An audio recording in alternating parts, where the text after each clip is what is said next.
सागला साहब हमें इस दलील के साथ में इस वातावरण को स्वीकार करने के लिए कह रहे हैं, तो कैसे स्वीकार कर ले? इस देश में आतंकी हमले में राजीव गांधी को खोया, उनके साथ में 15 और लोगों को खोया। बेअंत सिंह ने पंजाब को आतंक से मुक्त कराने के लिए अपनी जान गंवा दी, इसलिए गंवा दी कि उनकी हत्या करने वालों को सम्मान के साथ छोड़ा जाए।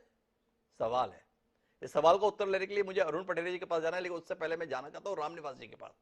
बतौर पुलिस अधिकारी एक चुनौती होती है एक अपराधी को पकड़ना, और उससे भी ज्यादा चुनौती होती है उसके अपराध को अदालत में साबित करना।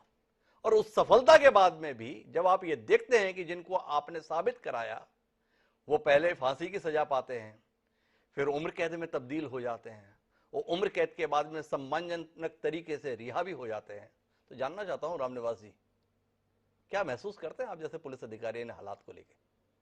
मैं सबसे पहले तो अपने जो पैनलिस्ट हैं उनको मैं प्रणाम करता हूं, और बहुत अच्छा विषय आपने लिया है, आप इसके लिए बधाई के पात्र हैं।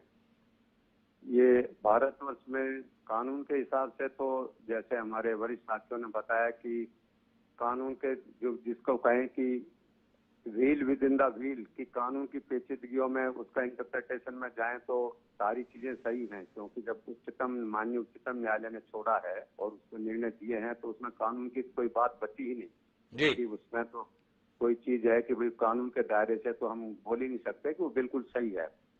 लेकिन जब हम उसको पूरे परिप्रेक्ष्य में देखते हैं तो आम जनता को एक ठगा हुआ सा आम जनता महसूस करती है कि जब इस प्रकार की घटनाएं होती हैं तो ये एक स्टेज वाइज उसको परिवर्तित करते जाइए, और वो अंत में जाके फिर जिसमें इतने बड़े जघन्य अपराध किया फांसी की सजा थी उसमें डिले हुआ, फिर जो भी हुआ, मैं ये नहीं कह रहा कि किसी की फांसी दी जाए या ना दी जाए, वो तो एक उसका ये है।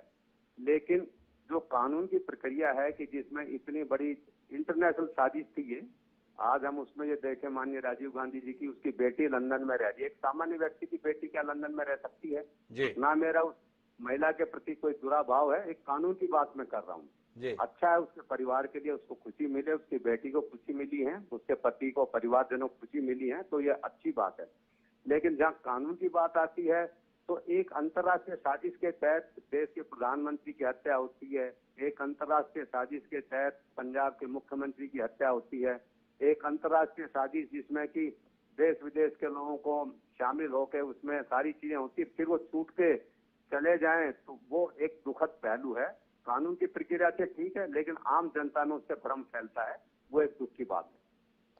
और कानून पे विश्वास भी कम होता है, पुलिस प्रणाली पे विश्वास कम होता है, न्याय प्रणाली पे विश्वास कम होता है।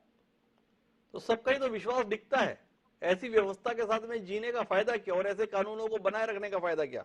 मेरे साथ में अरुण पटेरिया जी जुड़े हुए। अरुण जी से मैं समझना चाहता हूं, उम्र कैद अर्थ तो यह होता है कि अब जब तक आप जिंदा रहेंगे कैद में रहेंगे। ये 14 साल 16 साल 20 साल की कहानी क्या है अरुण जी? एक तो आपसे यह समझना चाहता हूं। दूसरा, हमें यह बताया गया जब राजीव गांधी के हत्यारों को छोड़ा गया तो उसके अंदर बताया गया कि संविधान का अनुच्छेद 142 के तहत अदालत को यह अधिकार प्राप्त है। दलीलें क्या दी गई कि ये जो लोग हैं इन्होंने जेल में पढ़ाई की, कई ने लेख भी लिखे, कुछ दान भी किया, आचरण बड़ा अच्छा था और इसलिए छोड़ दिया जाए। हत्या कर देने के बाद वो भी देश का जो शख्स प्रधानमंत्री रहा, उसे इस आधार पर छोड़ दिया गया। क्या कहते हैं आप? शुक्रिया मुझे बुलाया जी। और उससे अच्छी बात यह कि मेरे पूर्व वक्ताओं ने जो अपने विचार